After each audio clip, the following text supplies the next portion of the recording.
All right, let's dive into one of the biggest debates in the jewelry world, lab-grown versus natural diamonds. You see them everywhere now, but what is the real difference? Is one actually better than the other?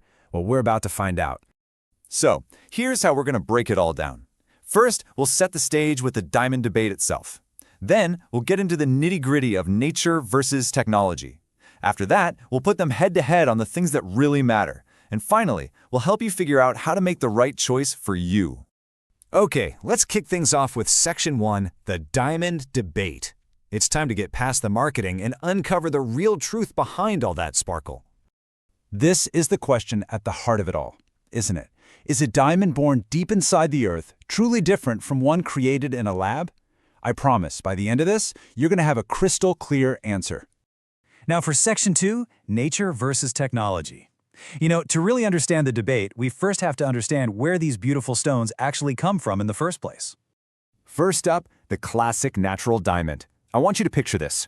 Deep, deep down in the Earth's mantle, we're talking incredible heat and crushing pressure, working its magic for billions of years. Every single natural diamond has a history as old as our planet. And that incredible story, that rarity, is a huge part of what gives it its value. And now for the modern marvel, the lab-grown diamond.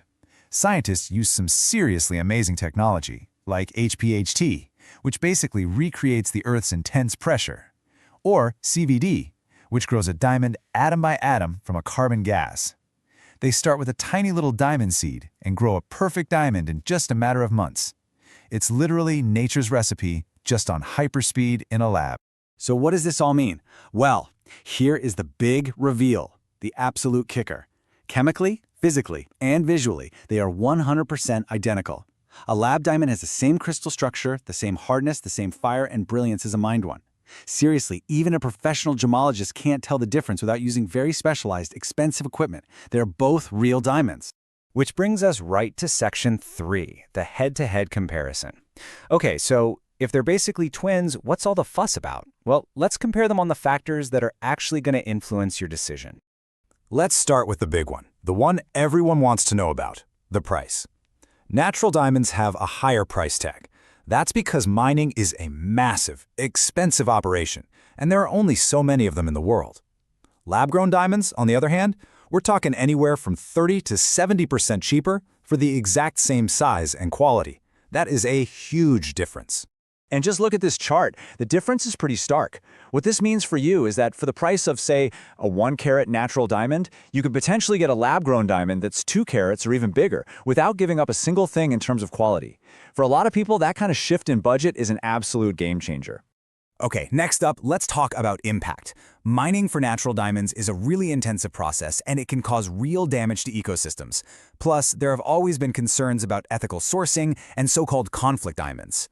But because lab-grown diamonds are made in a controlled setting, they just sidestep those issues completely. This makes them a more eco-friendly and guaranteed conflict-free option. But what about the long game? What about value down the road? This is where that idea of rarity really comes into play. The value of natural diamonds is built on the fact that they are a finite resource. Because of that, they tend to hold their value better over time, almost like a traditional investment. With lab-grown diamonds, production can scale up, and as the technology gets even better, prices might keep falling, which of course affects their long-term resale value. So with all of that on the table, we've arrived at our final section, making your choice. Look, this isn't about me telling you which one to buy. This is about giving you a simple framework so you can decide for yourself. At the end of the day, it really just comes down to what's most important to you. So look at this table. You should probably choose a lab-grown diamond if what you really care about is sustainability, getting a bigger rock for your money, and having that guaranteed ethical sourcing. On the other hand, if you're captivated by rarity, tradition, long-term investment value, and the whole romantic story of owning a piece of the Earth's history, well, then a natural diamond is probably your answer. You see? There really is no single better option here. It's not about which one is superior. Both are real diamonds. Both are absolutely beautiful. The best choice is just the one that feels right for you and what you believe in. So we'll leave you with this question. It's a choice between the ancient story of our planet and a modern marvel of science, nature or technology. Which sparkle do you choose? Thanks for tuning in.